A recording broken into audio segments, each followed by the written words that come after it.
وأصلي وأسلم على المبعوث رحمة للعالمين محمد بن عبد الله خاتم النبيين وإمام المرسلين وعلى آله وصحبه والتابعين ومن تبعهم بإحسان إلى يوم الدين أما بعد. السلام عليكم ورحمة الله وبركاته. dhalinyarada طلبة العلم waxbarashada iyo aqoonta u soo kalahay halkan isugu yimid waan idin salaamay. Ilaahay subhanahu wa ta'ala wixii aad u soo kalahdeen ha idin waafajiyo. Cilmi baad u soo kacdeen inaad barataan Ilaahay subhanahu wa ta'ala ha idin fududeeyo. Ilaahay ha idin sahlo. Ilaahay ku dhaqankiisa iyo inaad cilmigaasi waajibaadkiisa iyo xuquuqdiisa ka soo baxdaana Rabbi subhanahu wa ta'ala ha idin waafajiyo. maanta waxaad tihiin dhalinyaro iyo caruur qaar badan oo idin kamid yihiin wali may qaan gaadhin kuwa qaan gaadhayna way ku cusub yihiin nolosha iyaga laftoodu iyo wali dhalinyaro weeyii 18 iyo wax ka hooseeya waxaad ku jirtaan waqtigii qofku uu dhisi lahaa noloshiisa inteeda dambe. qof waliba markuu weynaado waxa uu biishadaado uu cunaa noloshii uu soo dhisay yaraantiisii. haddii maanta waqtigu kaa lumo oo noloshaada aad dayacdo mustaqbalkaagu waa dayacan yahay. haddaad maanta noloshaada hagaajiso ood garato waxa kula gudboon kuna dhaqaaqdo waxa lagu rajaynayaa mustaqbal aad iyo aad u qiimo badan. dhalinyaro qodobka ugu horeeya ee doonaya inaan idin kala hadlo waa inaad garataan yaa idin abuuray maxaa la idin abuuray kadibna aad garataan waxa la idin abuuray sideed u xaqiijin kartaan oo uga soo bixi kartaan. haddaynu ta koobaad ku bilowno abuurkeena iyo sameynteena yaa iska leh yaa ina abuuray Allah jalla jalaaluhu. inagu muslimiin baynu nahay dad Ilaahay subhanahu wa ta'ala rumaysan baynu nahay. su'aasha ah yaa ina abuuray jawaabteedu waa inoo diyaar. halkaynu ka nimid jawaabteedu waa inoo diyaar waqti inaga lumi maayo. ummada kale oon inaga ahayn waxa waqtigu uu kaga lumaayo halkii ay wax ka qabsan lahaayeen ay ku mashquulaan maxay halkeen ka imid yaa abuuray xagee ka imid. laakiin qofka muslimkii taasi uu ka dharagsan yahay Sooma wuu ogsoon yahay halkuu ka yimid. maxaa la gudboon marka inuu su'aasha kale uga gudbo oo oranaysa maxaa la ii abuuray. haddaan ogahay in Ilaahay subhanahu wa ta'ala uu abuuray oo isagu sameeyay koonkan iyo makhluuqaadkan aan arkayo dhan Rabbi subhanahu wa ta'ala uu isagu abuuray maxaa la ii sameeyay waa su'aasha labaad. hadafkiyo ujeedada waa inaad garato si aad wadadii aad u mari lahayd aad u garato. haddaad doonayso inaad socdaal gasho safar gasho maxaad u baahan tahay halkaad u socoto inaad ogaato. Sooma safar miyaad geli kartaa adigoon halkaad u socoto garanayn. maxaa dhacaysa haddaad socodkii gasho adigoon garanayn meeshaad u socoto inaad wada aan wadadiiba ahayn iska qaado. Sooma inaad meel uu iska marto. laakiin markaad garato halkaad u socotaa waa magaalo Hiblaayo su'aasha labaad maxay noqonaysaa wadadee loo maraa. Sooma waa inaynu garanno oo aad garataan Ilaahay wuu idin abuuray muxuu idin abuuray. aayad quraana ka jawaabtay Sooma maxaa Ilaahay yiri ya sababta loo abuuray bani aadamka Ilaahay muxuu ku sheegay wama khalaqtul jinna wal insa illa liya'budun. waxa Ilaahay subhanahu wa ta'ala uu yiri jinka iyo insiga umaana abuurin inay aniga i caabudaan mooyaane. marka ujeedada كون كان إلهي السمايي بني آدم كو أبوري جن كو أبوري ومحي وإن إساق سبحانه وتعالى لعابده هذا وقفك الدنيا ذا كنا ولا هذا إلهينا أن عابدين ميانو تعب خسارنا وهدفك الله أبوري كله من وحنا قلنا يقف كد علي وحي اللي قربي وحان أهين وكوه إلهي سبحانه وتعالى يري ضل سعيهم في الحياة الدنيا وهم يحسبون أنهم يحسنون صنعا ددال كودي تعب كودي وولو مدو خسارة الدنيا ذا كسبدين إن يوحونا أكسن قبنيان بيسموديين لكن ما يقبنيين إن أتقرتان بالدنيا وحاد الدنيا ذا أتماد دين وإن إلهي سبحانه وتعالى عابدان كونك يفكنا عادكو أمرتان وتكبو حسان إلهي طاعديسة iyo cibaadadiisa sida hadaba ilaahay caabudi kartaa ilaahay waxaad caabudi kartaa markaad wax barato oo sidii aad u caabudi lahayd aad garato adoon garanay salaada si loo tukado ma tukan kartaa ma tukan kartid adoon salaada si loo tukado garanaynin ma tukan kartid laakiin markaad barato qaabkii loo tukanayay ayay ku suuragal tahay inaad tukataa markaad garato xaraka kasta dhaqaaq kasta oo aad sameynayso حالات كستو aad ku sugan tahay in laga doonayo inaad Ilaahay subhanahu wa ta'ala caabudo aad marka aqoonteedina la timaado ayaad Ilaahay subhanahu wa ta'ala caabudi kartaa qofka muslimka ah wax kasto oo uu sameynayo Ilaahay muxuu ka yiri buu oranay haduu dhar xiranayo Ilaahay sida uu xiro buu haduu soconayo sida uu soco buu haduu hadlayo sida uu hadal buu hadduu wax cunayo sidee wax u cunbuu yiri hadduu wax cabayo sidee u cabuu yiri xal doonaya marka noloshaado dhan inaad ka dhigto mid aad Ilaahay subhanahu wa ta'ala ku caabudo cibaadadu ma salaado kaliya cibaadadu salaado kaliya ma cibaadadu waa markaad wax xiranayso qaabkaad wax u xiranayso markaad soconayso qaabkaad u soconayso markaad qof aad walaalahaaga saaxiibada aad la dhaqmayso qaabkaad ula dhaqmayso waxa la doonayaa in islaamnimadaada iyo muslimnimadaadu ay ka muuqato ma haboona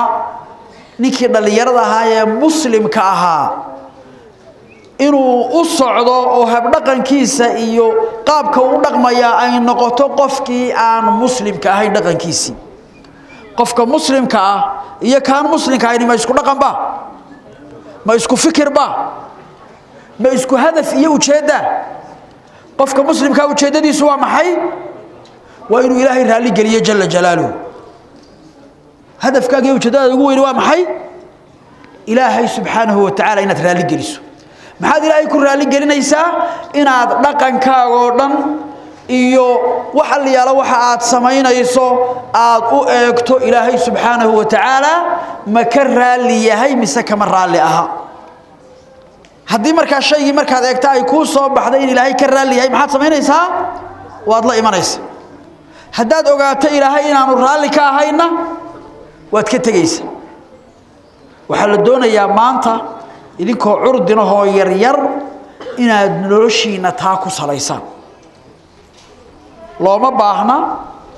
inaad idinkoo dhalinyaro ah oo maanta caruurta diintii baranaysa su'aalaha aynu arkaynay ee culculus la weydiinayo inaad haddana tiifiyada ciyaalka aad ka aragteen iyo kurayda aad ka aragteen ee aan muslimka ahayn dhaqankoodii yeelataan oo timaha sidooda u xirataan oo dharka sidooda u xirataan haddaad sidaas samaysaan waalidaydin ayadin aqli moodi maanta adduunku markii dadkii wanaagsanaa dadkii xuma ay ku daydeen maxay noqotay in dadkii aqliga qabay ay ku daydeen dadkii walwala balka warrama hadii dadkii maskaxda qabay ee fayoobay caafimaad qabay ay dadka walwaalan ku daydaan oo siday u hadlayaan ay u hadlaan oo waxay sameynayaan ayaguna sameeyaan noloshu siday noqonaysaa miyagaysa noloshu soomaha kuwa aqliga qaba inay iyaguna si hagaagsan u socdaan kuwa walwaalana ay gacanta qabtaan ay aayar dejiyaan sawma maanta dhalinyaradii tiifiyada iyo waxa ay ka arkeen dadkii waalwaala ama dadkii aan muslimka ahayn ee la rabay iyagu inay tusaale iyo hagayaal u noqdaan kuwii bay maxay u noqdeen kuwa daba socda oo iyaga daba dhilif ah oo iyaga ku dayda oo iyagu waxay sameeyeen eega oo xafida magacyadooda inaan kubad ciyaaray iyo inaan quraan xafiday keeba qiimo badan dadka quraanka xafiday baa qiimo badan oo cilmi iyo aqoon buu keenay inanka kubadda ciyaaray waa qof ciyaaray ciyaar iyo cilmi ma isku mid ba ya ciyaar iyo cilmi ma isku mid ba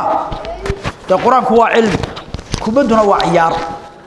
laakiin maanta waxaad arkaysaa dhalinyaradii oo isku mashquulinaya kubadda iyo kuwa ciyaara iyo waxa weeye tiimamka kubadda iyo oo waliba dawlado kale iyo meelo kale ka ciyaaraya inay waqtigoodii ku bixiyaan taasi markaa dani kuuguma jirto danna kuma aha inaad hadafkaaga garato waqtigaaga aad ka faa'iideysato aad wax barato aqoon geliso kadibna aad ogaato sababtaynu wax u baranaynaa inay tahay inaynu Ilaahay subhanahu wa ta'ala ku caabudno cilmigu wuxuu u baahan yahay dhaqan cilmigu wuxuu u baahan yahay cilmi aan lagu dhaqmin cilmi noqon maayo Ilaahay subhanahu wa ta'ala waxa laga magan galaa min cilmi la yanfa aqoonta aan waxtar ka lahayn ba Ilaahay laga magan galaa aqoonta aan waxtar ka lahayn ma taqaanaan aqoonta aan waxtar ka lahayn ma taqaan ayadu inay xun tahay ma taqaanaan qof oranaya ayadu waa wax wanaagsan miyuu ku jira laakiin ma ay tantaan dadka ma aydaan ma iscaydaan idinku hadda runta aynu isku sheeg runta markaynu isku sheegno ma iscaynaayo ma isdacaayadayna mise ismacayno isma dacaayadayn ta cilmigaas miyuu naafay marka waa cilmi aan waxtar lahayn cilmiga aan waxtar ka lahayn waa sida waxa laga yaabaa qofku inuu meel fakar raadiyo waa wixii aad baratay laakiin aan dhaqankaagii ka muuqan adigoo og caydu inay xun tahay baad haddana aad caytamaysa adigoo og waalidka in hadalka lagu celiyaa inay tahay arrin xun ayaad haddana subax walba jaraxaysa oo jikaaraysa oo laxooda maxaa sidan loo yeelay leedahay oo maxaa halkan maxaa tan kale sidan loo sameyn waayay iyagoo inta dhanba iyagu ku keenay oo tacabkay ku keeneen Ilaahay subhanahu wa ta'ala ogyahay